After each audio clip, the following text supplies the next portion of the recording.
Transit, infrastructure, population growth. These are but a few of the issues the 416 is grappling with. And joining us now to discuss the issues most pertinent to Ontario's capital city are Mitzi Hunter, Liberal candidate in Scarborough-Guildwood, David Porter, Progressive Conservative candidate in Don Valley West, Sherry DeNovo, NDP candidate for Parkdale High Park, Joshua Bornstein, Green Party candidate for York Centre, and Peter Krutenbauer, Toronto columnist at the National Post, our non-wannabe politician at our table. Welcome to all five of you. Thank you, 416ers, for being here with us in the 416. Okay, I want to begin by bringing up a map. Let's bring it up. Let's show the rest of the province. Here is the center of the universe and its ridings. 22 or 23, depending on how you count, because the riding of Pickering-Scarborough is split between the 416 and 905. Let's just give you a quick rundown of where things stand in terms of party representation. Currently 16 seats held by the Liberals, 1 by the Progressive Conservatives, and 5 by the NDP. So let me begin by asking all of you to assess the Liberal record. I want to begin with you, Mitzi Hunter, because you won your seat in a by-election some 10 months ago. You're new to the Liberal Party as a politician. How would you assess your party's record in the 416? I know that the Liberals are very strong in the 416, in particular because we understand the issues that are impacting a large urban centre like Toronto, issues like transit, like youth unemployment, as well as jobs in the economy. And we're also looking at areas for seniors and for those who are more vulnerable, such as housing and homelessness, and really taking care of those in need. Okay, you recognize the issue. How's the record been on those issues? We're making progress on all of those fronts. We're making investments. We're correcting the record of the PC Hudak years who cut healthcare, who cut education, and who did not invest in our social welfare system. We've had to repair all of that, and we're moving forward. Okay, David Porter, over to you, because she just said that your leadership left a mess for her government to clean up. How would you assess their record of the last number of years? Well, I think, I would remind everyone the Liberals have now been in for 11 years. It's hard to believe it's been that long. The seat in my riding, for example, has been held by Kathleen Wynne since 2003. Our view clearly is that we simply can't sustain what we've been doing. The Liberals continually running up the credit card to continue a lot of the programs they think are important. Our view, we have the same goal, and that is to protect health care for Torontonians, education and infrastructure, including transit. Our view is, in order to sustain that, we need to deal with the debt and the government deficits now, and we're doing it in I think, a very careful, thoughtful way, and that's really what we're trying to do. Okay, Sherry DeNovo, you've been an MPP for how long now? 8 years now. Okay, this is your fourth election in 8 Yes. years. Okay, you have been criticized and critical, as your job is in the opposition, of the Liberal Party for the last number of years. Look through the lens of the 416. How would you assess the Liberal record? Absolutely appalling. At pox on both their houses, actually. The Conservatives set it up and the Liberals haven't done much better. We're still waiting for the bus, Pia, downtown Toronto. Our schools are chronically underfunded. The Harris formula is still in place. We have growing poverty. Poverty has grown exponentially since the Liberals have been in power. We don't have any new housing to speak of. I could go on childcare. There's still only 1 in 5 children who have a childcare space, and on. I actually ran to look after the interests of the marginalized. I'm a United Church minister, and quite frankly, the marginalized are still very much as marginalized as they ever were under Harris. Okay. Josh, you're new to this. Is your first election that you're running in. How old are you? 19. 19. You're young. You're new to the table. When you watch what the Liberals have been doing for the last almost dozen years, how would you assess their record in Toronto? Well, you can only assess it one way, and that is a complete disaster. They've doubled the debt. We're over $300 billion in debt. It takes a year to see a medical specialist. It takes 2 years to have surgery. There's 4.4 million people that don't have a family doctor, not to mention the scandal after scandal. 1.1 billion gone on a gas plant that doesn't even exist. You had the 700 million for Orange, gone. Corruption, lies, it needs to end. and that's really all I could go.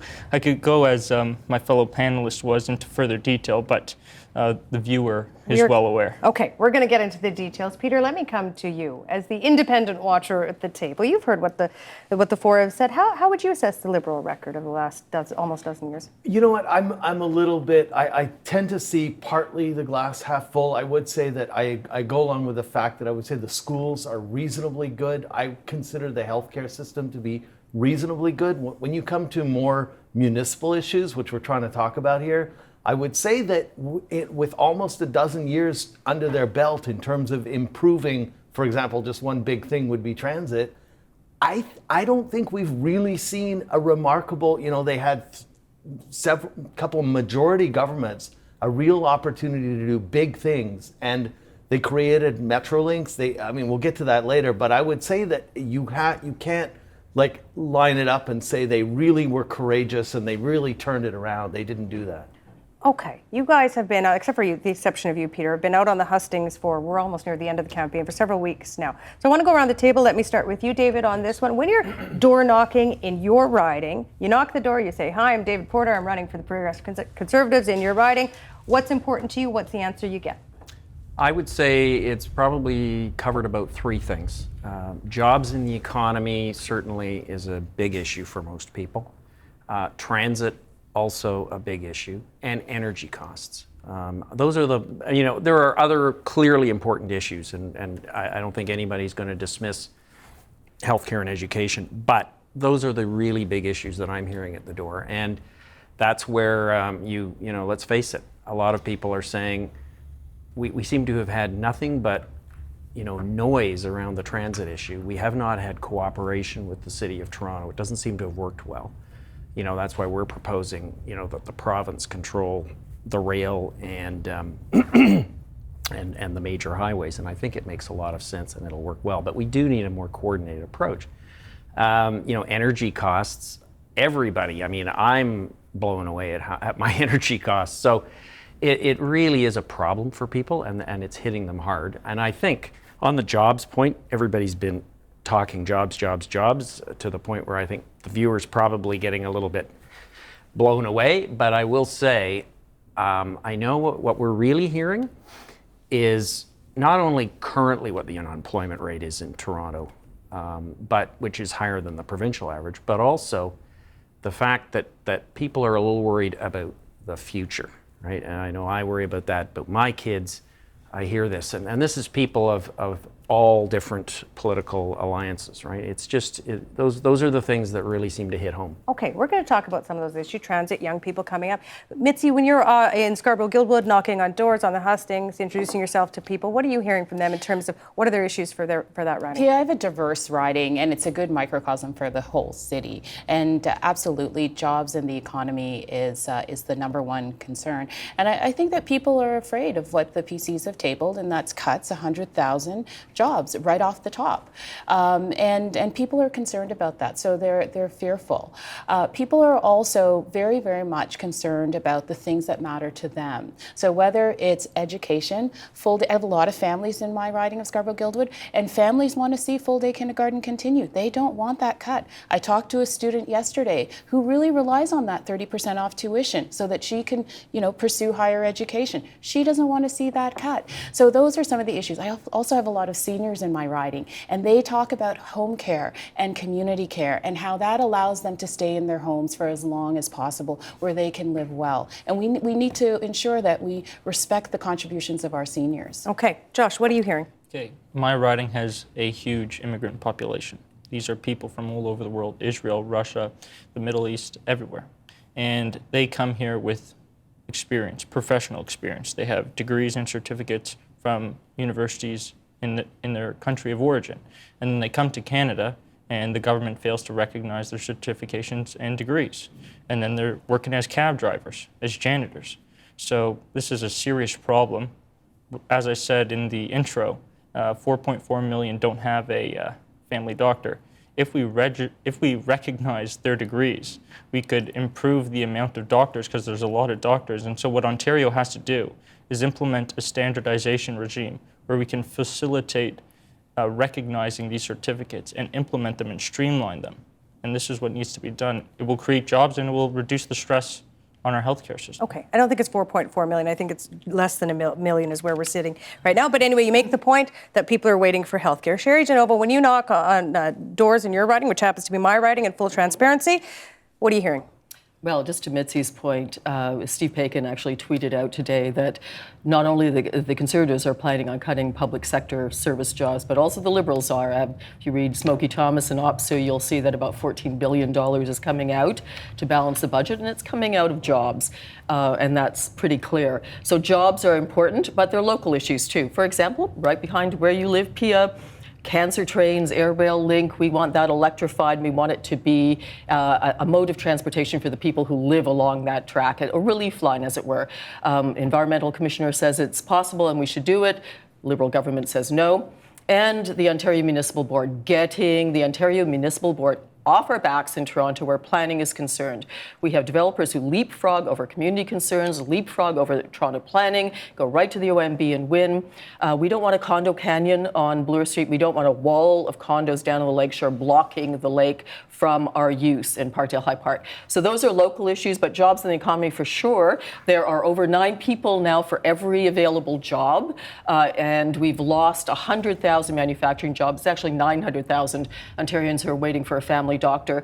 So these are pretty startling statistics. Oh, by the way, there's also 6,000 waiting for home care. And one of the broken Liberal promises was that 5-day home care guarantee, which we're still fighting for. Okay. David, you brought it up. You want to say something? Yeah, well, I was just wanting to jump in because, there's, as reflected right here, there's been a lot of noise about this so-called 100,000 firings that's been depicted by our rivals in their radio and TV ads. So I want to be very clear here. This is actually a very careful, thoughtful process that we have put in place. What we're talking about is over 4 years, not day one that Mr. Hudak as leader comes in and fires 100,000 people. This is done over 4 years. It factors in attrition, which can mean retirement, people leaving. These are positions that I think most of us would acknowledge are positions that are not critical frontline positions. And we're talking about, healthcare, education, et cetera. Just an example, you look at healthcare, there are these sort of regional hubs, I won't give the acronym. There are a lot of bureaucratic, middle management, highly paid positions. And I talk to doctors and nurses, those are not needed. And we seem to be the only party that's saying, listen, these are tough decisions, but how else do we get our government deficit under control? So that's an important point. Linz, I want to say, we could spend an hour talking about jobs and the 100,000 and all that. We're not going to do that because I want to keep pushing ahead on Toronto issues. You did bring it up. I'm sure you've all heard it when you're going around campaigning, but it is the issue of transit. So I want to bring up some numbers just to set the table here. Getting around the city, whether you're doing it by foot, by car, by transit, on the highways, difficult. Here's the numbers. Average round-trip commute time in the Greater Toronto Hamilton area is 82 minutes. For those of you who like to do math, that is an hour and 22 minutes, which is the longest daily commute of every U.S. and Canadian city. That costs the economy $6 billion each year in lost productivity. It is predicted to rise that number from $6 billion to $15 billion annually by 2031. The population, meanwhile, of the GTHA is expected to grow by 2.5 million within the next 2 decades. Those stats from the Transit Investment Strategy Advisory Panel coming out last fall. So, question to all of you again. Let me start with you, Josh. What needs to be done to deal with gridlock in Toronto? Before you deal with gridlock, you have to address the fact that Ontario has no money. S&P recently said that they're warning us. They're going to downgrade our rating, and then interest rates are going up. So our nice $15 billion a year in interest payments, that's going to go to in excess of $30 billion. It is really sick that we have politicians coming out promising things. $8 billion was the number for this transit project. They have no money. So I'd like to address this to the panel and see where are they going to get the money for this transit. We are going to talk about, quit doing my job. We're going to talk about how we might pay for your ideas.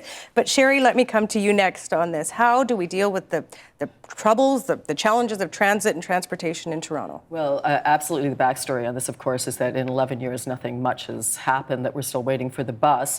In fact, when she was transportation minister, Ms. Wynne cut $4 billion out of Transit City. Do we all remember Transit City?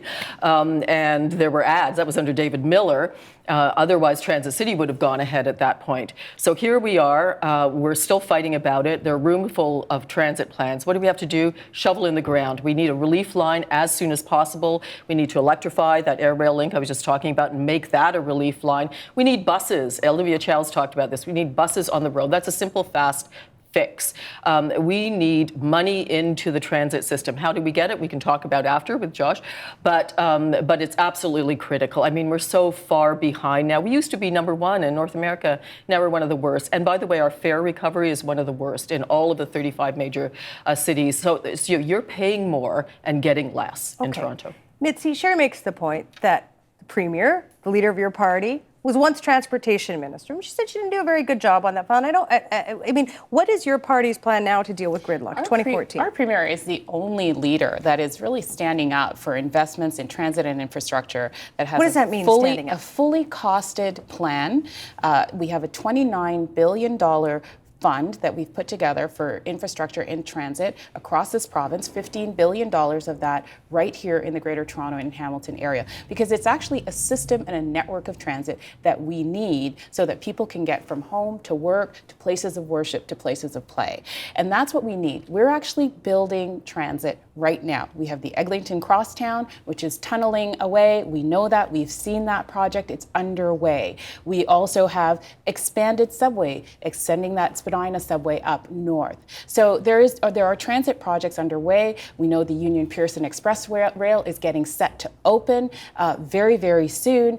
And we also have plans in place for the electrification of the GO line. We have introduced two-way all-day GO, half-hour service right across the lakeshore line. There is a Guild stop right in my riding of Scarborough-Guildwood. I know commuters are using that. I absolutely agree with you that transit is costing us in terms of the $6 billion of congestion. It's also costing us in terms of our quality of life and our health, because it's taking time away from families and from really spending those quality times that you need. We have to make these investments. Our government is actually making up from a $100 billion infrastructure deficit that was left by the PC Hudak years, and we have to continue to invest in transit and infrastructure in Toronto. David, over to you. Just one point. It was if you are using names, it's Mr. Harris, not Mr. Hudak. But anyway, I'm somewhat amused because this is a wonderful example of the problem we deal with. That we have the Liberals and the NDP both saying we need to do all these wonderful things. There's one minor issue that hasn't been discussed, and that's where the heck are we going to get the money for it? We're getting to that. Our point, of course, is we're the only ones that seem to have the courage to say, here's how to do it. We're going to have to make difficult decisions, but here's how we raise that money. We're going to be saving money in the public sector. We're going to be freezing wages. And by the way, freezing wages for a 2-year period is a much more civilized and effective way than cutting positions, okay? And that's going to save us probably $2 to $3 billion a year in our estimates. And that can go a long way over 10 years to paying for transit. We are not, and we've said this categorically, we are not raising taxes. I know there's been all this wonderful euphemism of revenue tools, which, let's face it, by any other name, is a tax. So, okay, we're going to talk about revenue tools, money, financing, however you want to characterize it. I want to ask, what is your first priority transit-wise in the 416? Well, I said to you earlier, I don't want to dwell on process, but it is important. In order to get things done, we need somebody in charge. And we're saying it's no longer this trying to coordinate. The province should be in charge of subways, GO Transit, and the major highways. And we're going to build an east-west subway line from Scarborough to Etobicoke. We're going to expand subway service generally. And also, very important, because I know I have been on all forms of the transit all through my career, we're going to expand the GO Train and GO Bus service so that we get more flexibility during the day, because most people who live in the 905 zones, as they all know, you get great train service in the morning and the evening, and then there's this gap in the day. Okay, you mentioned subways. That is perfect, because I want to roll a clip. We did a show last week on transportation. Charisse Burda of the Pembina Institute was on discussing the downtown subway relief line. Take a listen to what she had to say. Downtown relief line that people are talking about, the downtown relief subway, is a really important investment for next year's, or for the next generation, because it's going to take 10 to 15 even further years to build that. And we need solutions for this generation that's in a mobility crisis. We've got the Gardner closed, Lakeshore's closing, we're stuck, we're jammed in subways, our streetcars aren't going anywhere. So we need to look again to these other cities to quick to deploy solutions to get us moving. All right, David, let me come back to you because we were talking just before. You mentioned subways. Charisse Burda says, you know what? Subways, long ways down the road. So what are you going to do now about gridlock? Well, I said, I think our point is we can do things much more quickly than other people are claiming they can. I mean, you know, we've heard proposals from John Tory and Olivia Chow on the municipal side. We think we can accomplish what we're talking about much more quickly. I mean, we can expand GO train service and flexibility and frequency very, very quickly. Those are things we can move on very quickly. And you know, the east-west line that we're talking about, we're certainly not talking about completing that in 10 years. East-west line, what route does it take? Well, I said we're talking about putting something in that would go from sort of the south part of the west end over to Scarborough. Like, is this? I think it's the first time I've heard about this is today. Where is it? On what route? There's one going in on Eglinton. Where's your route? Well, on what line? This would be a new route. On what? Okay. Where does it run? All right.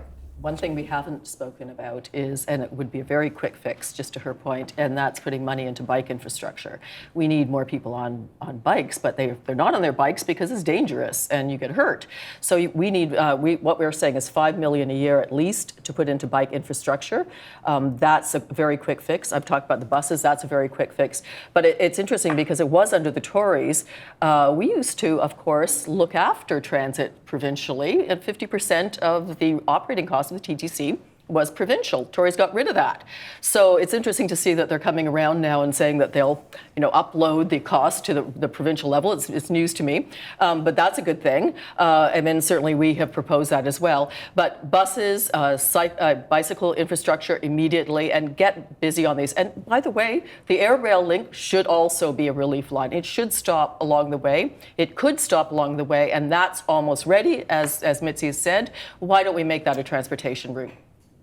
I would just add to what I was saying earlier, and I do think it's a very important point, is, a lot of people are talking about plans, which I think we all acknowledge are going to take a while. And if we're talking about the next year, 2 years, 3 years, it's a bit of a gap. And I think, from our side, PC side, we're happy to sit down, and we've put a platform out there that says, here's what we want to do. We obviously want to listen as part of this, talk with the municipal government and say, look, if there are things that we can do that are going to work in the shorter term and make sense from a cost-benefit analysis, I think it's very important. Mitzi, I want to ask you, because I do want to get to the dollar question, because that's what everyone at home is wondering, is how are you going to pay for this? What's the Liberal plan to pay for this? No hike to the HST, no hike to the gas tax. How are you going to finance this thing? Yes, I am going to come to that. I'd like to address just a concern that I'm hearing from what Mr. Hudak is saying about transit and the priority that it is within his platform. I'm not hearing that it's a priority at all. And the concern that I have is that the gains that we have made, the investment, we have $16 billion of transit infrastructure going into the Greater Toronto and Hamilton area as we speak. So we do have dedicated bus rapid systems going on Highway 7 right now in terms of the York Viva Express Rail. We have a number of projects underway and that are in the pipeline. And the concern is that those will be stopped and that we're going to take a step back. So I think that that's certainly a fear that I have with the plans that I'm hearing over on the PC side. In terms of how we're going to fund it, it is in our budget that we tabled, and it is in the Liberal platform. So we do have a fund that we are creating. It's a $15 billion fund for infrastructure and transit. We are going to dedicate the HST portion to that fund. We've put a separate category for high income earners, which will generate around $630 million a year, which will be dedicated into that fund. We'll also leverage certain investments and from the markets in terms of green bonds into that fund. Unused real estate, we can also include in the Trillium Trust, which will be dedicated to to transit. So we are looking at ways to continue to make transit investments predictable and ongoing in Toronto and the Greater Toronto Hamilton area. Peter, does that make sense, what Mitzi's saying? No. The Liberals totally chickened out. It's embarrassing. And in fact, the NDP is equally to blame for this. Because the government of Kathleen Wynne had a report from Metrolinx on how to fund public transit. Like you said, gas tax, possibly HST, I like the gas tax better, road tolls, taxing parking downtown, all these things. My friends, people, we live downtown, we earn money, we want to get around, we're frustrated. And you know what? If you go out to people on the street and say, are you willing to pay more for better transit? They're going to say yes. And in matter of fact, Kathleen Wynne had a report. She said, oh, I don't like this report. Let's get another report. So she hires Ann Golden. They spend another $100,000 of taxpayers' money. Write another report. Here's what you do, guys. Gas tax, HST. Let's spend some money. Let's invest some money. Yes. Let's go out and gather money from people who live in Greater Toronto, in Toronto, and use that money to pay for transit. And what I find... And hang on. Yeah. And the Liberal Party chickened out. And the NDP was willing to let the government fall because they didn't have the cojones to do it Okay, either. just one sec. Peter, you've taken a run at everyone, so I'm going to give everyone a chance to respond. Let me start with you. Thank you. I will agree with your premise, and that is, I remember Kathleen Wynne, a press conference she held where she backtracked and said that she wasn't going to add taxes to raise money for transit, when she had said, I think it was a month or two before, this is what leadership's about. Now, that's fine. Our point is, and to your point, maybe the middle and upper income people are happy to pay for transit. I know a lot of other people in my riding who would not be happy to pay increased taxes. We are paying huge amounts of money in every area for energy and everything else. I've got areas of my riding that would be very, very upset about that, and I think they're right. And that's why we're saying we can't do it on taxes alone. We just don't feel comfortable doing that in an environment where the economy is just not strong enough. Okay, let me come to Sherry, and then I'll come to you, Mitzi. Sure. I find this fascinating because both the Liberals and Conservatives voted against our $500,000 and up income a luxury tax, basically excess earnings tax. And Liberals promised it in the budget and then reneged on it. Tories voted against it. They also voted against capping CEO salaries in the public sector at $500,000, twice what the Premier makes. They voted against that too, and now they're talking about efficiencies. Gotta love it. What do we need? Well, certainly we're giving away $6 billion a year in terms of corporate tax benefits, in terms of we have one of the lowest corporate tax rates anywhere in the world, lower than Japan's, for example. $6 billion a year, that's a lot of money that, for example, Bill Davis, who founded the station, used to have that we don't have anymore, that could go into transit, could go into a lot of social service programming. There's an untapped resource. And of course, wealth tax, more progressive taxation, which we agree with, which we should be doing. Tolls don't work. That's a misnomer. They don't work. There's been cost all over North America. They work after a series of years. I mean, they work after a series of years, but the cost, the infrastructure cost of putting them in, outweighs the benefit for many years down the road. And in a sense, the Tories are right on this one. People who make $70,000 a year and less and their families are very hard pressed just to make their mortgage payments and their car payments and get around town as it is. So yes, we need more progressive taxation. That's the difference. Progressive taxation, not more at the fare box. We disagree with that because our fares are already too high, and not more taxes on people who, as a family, make $70,000 a year and under, because it's hard to live in the city on that. Okay, I'm coming to Mitzi. I'm coming to you too, Josh, in just a minute. Mitzi, you've heard, from either side of the table here say, haven't done anything, your plan don't work. What do you want to say? Well, we're the you got a number of plans? We're the only ones doing it. So I just want to make sure that everyone understands that the big move is underway and we're building transit as we speak. For the PCs to say anything about an east-west line when they filled in the hole on Eglinton is really shocking. And I also, in terms of the NDP, you rejected the budget that had provisions in place to provide supports for low-income families. June 1st. the minimum wage has gone up. We're looking for that Still to under be the poverty we're line. looking for that to be indexed to the consumer price index. So we need that that talk to translate into support when it comes to voting. In terms of how to pay for transit, we are making those investments. We've put the $29 billion infrastructure transportation fund in place, and we're committed to doing that. We're committed to moving forward. Do we need to look at increasing those revenue tools over time? I think that's something that we are still committed to looking at. We have introduced the hot lanes in this budget as well, which will bring in more revenues that's dedicated to transit funding. All right, Joshua, your turn. The Greens are the only party dedicated who has dedicated revenue tools, that term we all like to use, such as congestion charges, gas taxes, parking fees to help raise money for transit.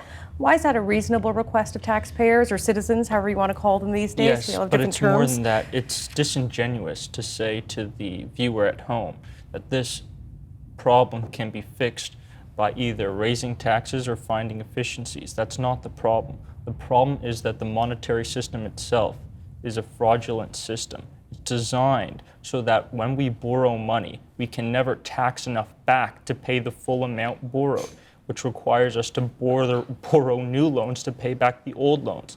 The monetary system itself is broken, and that needs to be rectified. What I propose is what was done in Argentina in 2001, which is an Ontario, I'm calling it Ontario credit system. And basically, the NDP proposed to give tax credits to job creators. I propose we give tax credits to pay for services. We can use this to pay for transit, and we can use this to pay public sector employees. Okay. Peter, who seems slightly outraged by all of this. I just want to get around. Listen, I get it. For any journalist who covers transit and transportation in this city, there is a lot of talk, some solutions, and I think arguably most people would say not a lot going on a lot of times. So I get your frustration. You have studied this issue for a long time. Is this campaign giving voters a reasonable plan to pay for transit and to actually make it happen? Apparently not. We have a guy sitting next to me who says he's got a new east-west line, won't tell us what route that line's going to take. There is, I do want to say one thing about that Mitzi said that's really important, which is that the Liberal Party of Ontario and the government is building a remarkable transportation corridor along Eglinton Avenue. As you know, it's right near the studio here. There are tunnel boring machines in the ground heading eastward right now. There are other tunnel boring machines that are going to start in the east and head westward. There is going to be a big new public transit line. And as Mitzi also pointed out, there is also the subway. I've toured the tunnels. They are building a subway to York University and to York Region. So that is impressive. But to answer your bigger question, which is, are we having the debate we deserve? No, I would say we are not. And I would say that I'm frustrated with all three of the parties. But I mean, to deal with just the Liberals and the NDP, or rather the Tories and the NDP, as far as the NDP, I just don't see any courage. I mean, this is the party that supposedly says, if we actually want to redistribute wealth, we are like, let's raise money and then let's use that money to build things. And you don't hear the NDP saying that. For some reason, they seem to have moved to the right of the Liberals on this transit issue, and it's alarming. As far as the Tories, they are saying now they're going to kill Finch West, they're going to kill the Shepherd LRT. I think Mitzi made that point. What are we doing with this rolling stock that we've already ordered? These trains that are being built in factories in Thunder Bay that are coming here, and we're going to cancel it. What are we going to do with those trains? Okay, I know that everyone will want to keep responding to this. I'm going to have to move us on. We're going to talk about something else that's also a big issue in Toronto, something that we do see happening all the time, and that is the changes in our skyline. Big noticeable difference since Liberals came to power in 2003. I'm, of course, referring to condos. We are still building them almost, I think, in everyone's riding. There are condos going up, right? Okay, has this been good for Toronto? Condo boom. Sherry DeNovo. Responsible development is good for any city. The problem is that we need to have a say. Toronto Planning has a wonderful system. Citizens get to meet and have some say about what goes up in their neighborhood. all of that is being undercut by this ridiculous arcane system we have called the Ontario Municipal Board, where now developers are going right by Toronto Planning, going right by citizens' meetings, going right to the OMB, and they have lawyers and planners, they can afford them, and they're up against a citizens group that's taken the day off work and then has to raise money for legal fees and then might be hit with a slap suit for even doing that if they lose. This is absurd. It puts developers in the driver's seat, which of course is, the developers fund the Liberal and Conservative parties, so we get that. But citizens need a say, Toronto Planning needs a say, we need to get rid of the OMB. And time and again, the Liberal and Conservative Party have joined together to defeat our motions to get the OMB out of Toronto Planning, so that's critical. All right. Josh, condo boom, all the building that's going on residential in this city, is it a good thing? Well, I personally have no preference. Ultimately, I believe that the government should just be a facilitator of the people's will. Whatever the people want, we should do. But there's an inherent problem with that because what I'm saying to the viewer right now could be a lie. And we're promising things that, quite frankly, we know we can't deliver. So what I propose is we have a legal mechanism whereby voters, if they feel disenfranchised, if they voted for a politician that lied to them or promised something that they failed to deliver on, they could have a mechanism whereby they could sign a petition of approximately 30,000 signatures and instantly call a by-election. This would prohibit or at least decrease the likelihood that a politician would lie because he would know at the end of the day that the politician could be removed if the people call a by-election. Okay. I want to stick with infrastructure and development with you, Mitzi. All the building that's going, the condo boom, is this good for, I mean, this is a big debate in this city, right? Is it good for the 416? It's really the envy of every North American city, all the cranes that we see in Toronto. And it's a remarkable opportunity for us to transform as a city. Any international ranking that you'll see in terms of Toronto's livability, its quality of life. We are one of the highest jurisdictions for foreign direct investment because of the quality of our workforce and our education system that's attracting companies here, that's attracting people to come here and to live here. So we are an attractive city region. What we need to do is to ensure that we remain so for the future, which is why we need to continue to invest in our infrastructure and ensure that we're able to keep up with this growth that we see. Okay, David, hop in on this one. Sure. Has this all been good for Toronto? Again, this is not, a big part of our plan by any means, but I would make the observation. I think Torontonians are not scared to raise their voices when they feel that things are going too far, and I think we have a good system of checks and balances. That if people feel that the condo development is becoming excessive, people will stand up, and I think they will make their views clear on that. I would agree with Mitzi's comments. I think on one hand, it shows a vote of confidence in our political systems and our culture that a lot of people do want to come here. A lot of immigrants want to come here. Unfortunately, of course, you could argue one of the concerns is we need jobs for all of these people that are coming, and we, even if they're not necessarily requiring work, we need good transit in order to make it move. Peter, David makes a point that all these issues are really, really linked. It's not just about the condo boom. It's about how do we get the people coming into our city, into the city? How do we move them around?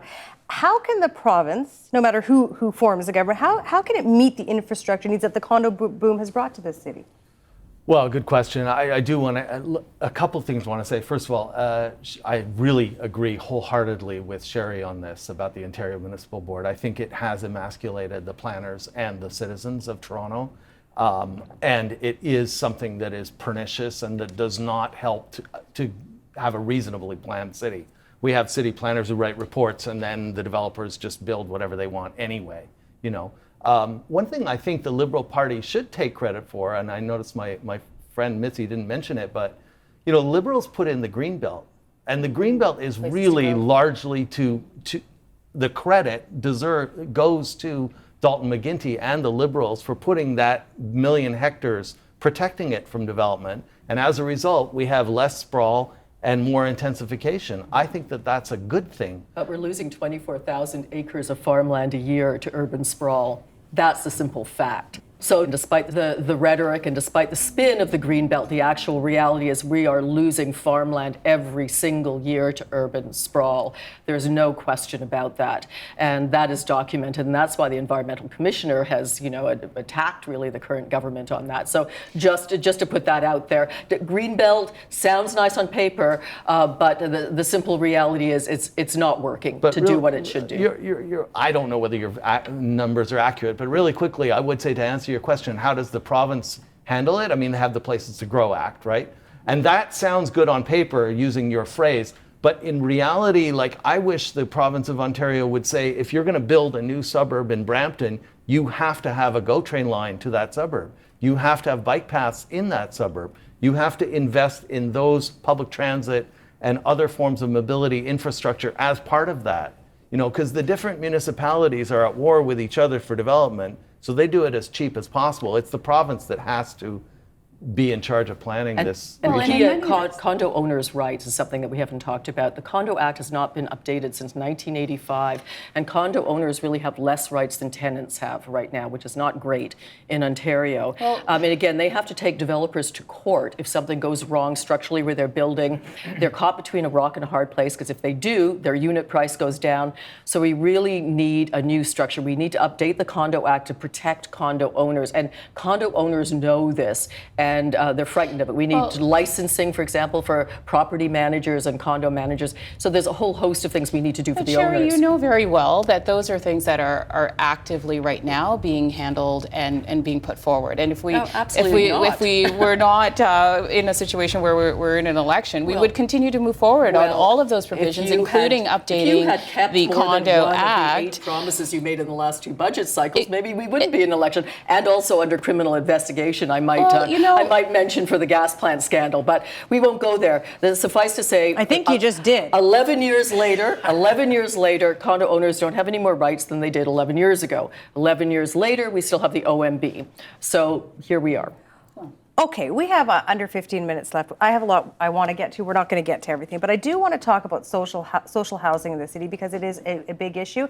Of course, the Toronto Community Housing Corporation in the news a lot lately. Peter, I want to talk to you about social housing to begin with. How would you characterize the state of social housing here in our city? Well, you mentioned, the Toronto Community Housing Corporation and Eugene Jones, who was recently forced to walk the plank, and the previous administration of TCHC was in crisis. So, was it Eugene Jones' fault? Was it Rob Ford's fault? No, it wasn't their fault. The problem is that we're trying to fund social housing on the municipal property tax base. It's absurd. I don't think it's tried in other jurisdictions. It was the Conservatives under Mike Harris who downloaded 58,000 residences, 144,000, the biggest landlord in Canada, onto the municipal property tax base and said, you guys deal with it. There's a massive backlog. It's a disaster. I mean, we actually need to upload this. We need to have a redistributive level of government that handles that kind of tax to be able to pay for this, because we can't do it as a city. Mitzi, he just called it, I think the word he used was disaster. He said, let's upload it. What do you think of that?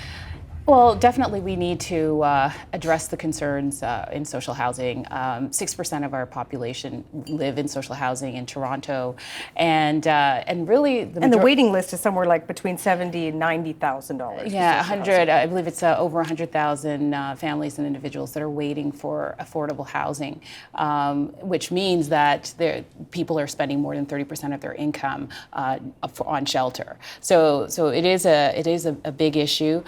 We are the only party in our platform that has addressed affordable housing. In our budget, we had $42 million set aside for our housing and homelessness initiative, which is a huge concern in terms of the capital. We actually need to build new and create new capacity in housing, as well as address the growing issue of the backlog. So it is of concern. We do have provisions in our budget for this, which we've committed to moving forward with. Okay, I'm coming to the rest of you in just a moment, but I want to stick with you, Mitzi. Toronto Community Housing says it's going to require $2.6 billion in upkeep and repairs over the next decade for some 164,000 tenants who live in 59,000 apartments. Okay, our Deputy Mayor, Norm Kelly, as well as the TCHC, says a province, which right now is you're the government right now, to provide a third of that funding, $864 million. If your party is re-elected on June 12th, will your party provide that funding? Yeah, affordable housing, it's in our platform. We've committed to new capital investment in affordable housing. We've also committed to having a second round at our poverty reduction strategy, which is absolutely linked and connected to affordable housing in our city. So we've made those commitments. You're not giving me a yes or no on that 1/3 of the funding. $864 million.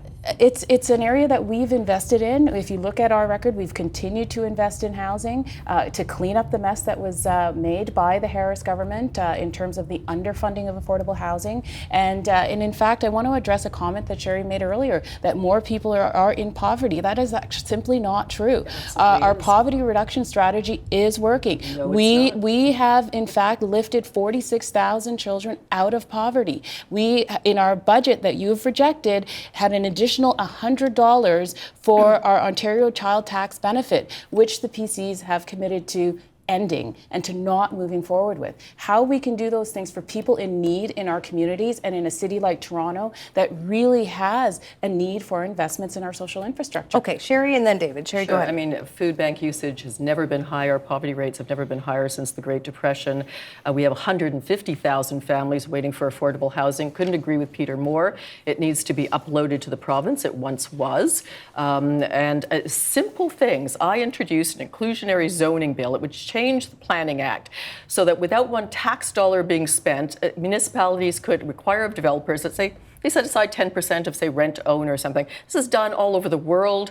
4 different housing ministers later, we can't even get that. There's housing tomorrow in the Liberal world, but never housing today. I love the way we have to rest our belief on the next promissory note, a Liberal budget for the next 11 years. Why? What happened in the last 11 years? No housing. Liberals promised to build 20,000 new units by 2006. Here we are, 2014. We barely scraped by with 17,000 units. And this is, again, a travesty in terms of what other provinces and other jurisdictions are providing. So, I mean, we have a crisis on our hands right now of homelessness and poverty. We are not dealing with it. It's a kind of black, the 25 and 5, we've increased poverty rates by about 25% in the last 5 years, not decreased them. This is unacceptable. It's appalling. I think people are appalled by it. I am, as a United Church minister. That's why I got into politics in the first place. We need to provide housing now. David, social housing in this city.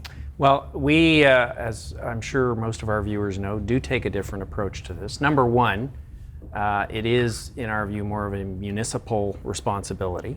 But beyond that, I would say, we're saying again, unfortunately, thanks to 11 years of Liberal mismanagement, we are not in a position to be in a surplus and have our debt under control where we can do, we would all love collectively, and I know all the viewers would love to be in a world where they don't hear about deficits and so forth. And we can then say, yes, we will help in this area, and it's something we can do.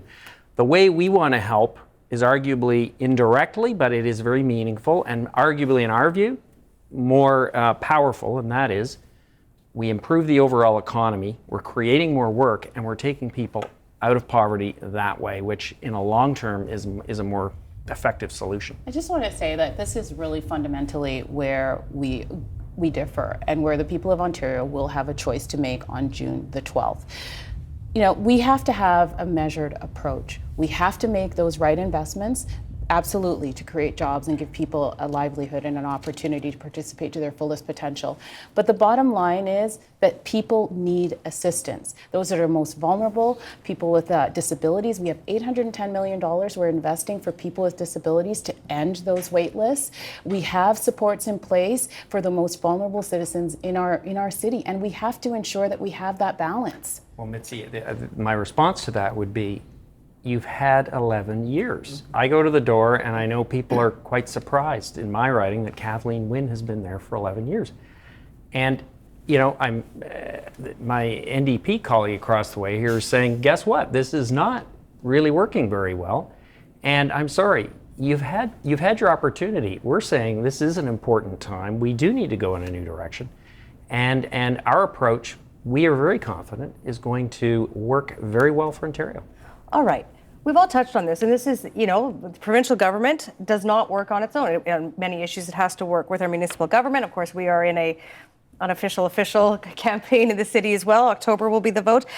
We don't know who's going to be sitting on either side of the table, provincially, municipally, by the end of this year. But I want to ask each one of you, if I have time to get to you, I'll start with you, Josh. What do the two newly elected governments at the end of this year have to roll up their sleeves together on and work on? Well, we have to first reform the monetary system.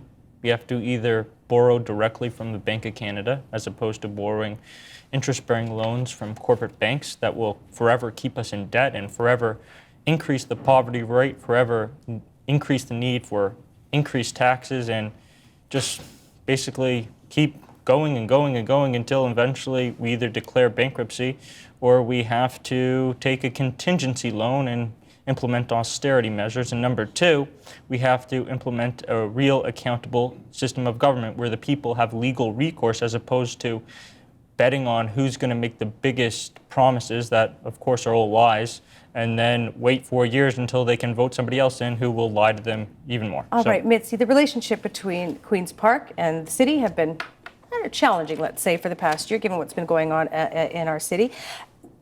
Whoever's sitting at the, at the helm of the city government, at the helm of the provincial government, what do they need to do? Well, we need to work in partnership, and I believe that we have been doing so on the core issues that impact the everyday lives of people in our city. Certainly, we've talked a lot about transit and getting our city moving and ensuring that there are appropriate investments there with the capital. Also, on the housing side, we continue to make those investments. One of the things that I'm very proud of is my private member's bill on ranked ballot for municipal elections, and it's really looking at local democracy and changing the way we elect our mayor and council in this city. And I'm very pleased to see that that's been included in our Liberal platform. It's being made available to all municipalities across the province so that they can choose to use that opportunity to elect their local councils. Okay, briefly, and then I got one more question before we wrap it up. Sherry, go ahead. Sure. Ranked balloting, originally a Jonah Shine bill from our own caucus, and then Mitzi picked it up, and I agree with her. Absolutely. Ranked balloting initiative needs to happen, and we need to be able to give municipalities the options of how they elect their members. I also support proportional representation, and we do as well, so it would be interesting to hear others on that, to have a true democracy. But absolutely, transit and housing are critical, and transit, I'd say, is number one in the sense that we really need to get people moving, and that hasn't been the case for 11 years. We need to start making it the case. Province and municipal, what do they need to work together on? Well, it's an interesting example because I would say it's a good reflection of why I am getting involved in this, and that is I come from the private sector for the last 20 odd years, and there's a great urgency to get things done and a very practical approach to it. And I think, unfortunately, we haven't had that, and that's what I would want to bring, and I think a PC government clearly will bring, and that is we need to cooperate with whoever is in charge and not say, well, we maybe need to get this done. This is absolutely urgent that we deal with transit and any other issues that arise, transit clearly being the number one. And it's a will and an amount of courage that you have to do that. And I think everyone would agree here. Mr. Hudak is not lacking in courage to bring forward a program that he's bringing. If he wanted to go, PC light, you could easily do that. So I think that's why we really think we would work very well with whoever is the mayor. Peter, I'm going to give the last word to you. We have spent the last 57 minutes navel-gazing, if I can put it that way, the 416. And there are people watching this program who are not in the 416 saying, why do I need to care about Toronto's problems? Why does the rest of the province need to care about our problems? Wow. Or our successes, for that No, matter. I know. That is a big issue. And that is precisely why we have some issues in terms of trying to, like as what Kathleen Wynne, for example, came up with this idea of a gas tax, but then she said it's going to be province-wide and HST province-wide. Well, I would say that the solution would be to if we have a gas tax that's only in this part of the province where people need the transit funding, do it that way, and then same thing with the HST. Raise the HST in the 416 or in the 416 905, and that way we can do it and the rest of the province doesn't actually have to worry about it. But to answer, because it won't be impacting their tax bills, so it'll be at home. But I think that in a larger sense, I mean, everybody, when Toronto thrives, everybody in Ontario thrives.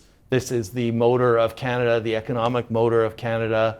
This is a place where it's the center of government. It's a vital part. It's a vital city, and it needs to do well. And it is the capital of our province. I want to thank all 5 of you for coming in today for this lively debate. Sherry DeNovo from the NDP, Josh Bornstein from the Greens, Mitzi Hunter from the Liberals, Peter Kutenbrouwer. I'm not going to say your last name, Peter. Kutenbrouwer, you did Peter it great. Kutenbrouwer from the National Post, and David Porter from the PCs. Thank you all for coming in.